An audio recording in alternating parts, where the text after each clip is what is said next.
Hi, it's Ed Kaminsky and another tip on how to read your purchase contract and what's in it and how it can protect you. So there's something in a real estate purchase contract called the inspection contingency. What does that really mean?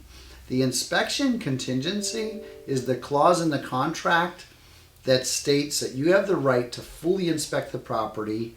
You can really inspect almost anything. You can inspect the neighborhood, the school system, anything related to you purchasing this property.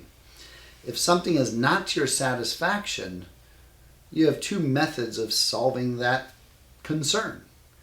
One, you can ask the seller to correct a condition. Or two, you can cancel the contract and get your deposit back.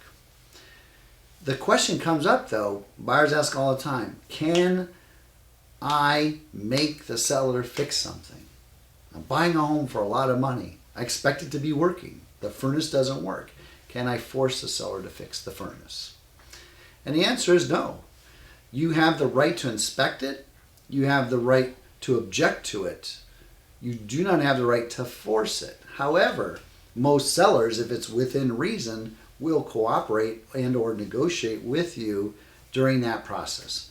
So if you're spending $1.5 million on a home and it's got a $4,200 furnace that is broken and can't turn on, is that seller willing to lose you because you are uncomfortable moving forward with a broken furnace?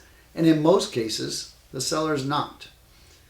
And they will say, wait, Mr. Buyer, don't leave yet. I'll give you the money.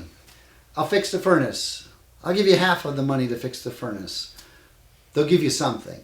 And then you work it out, you put it in writing, and you move forward, remove your inspection contingency, and live happily ever after. Thanks for watching.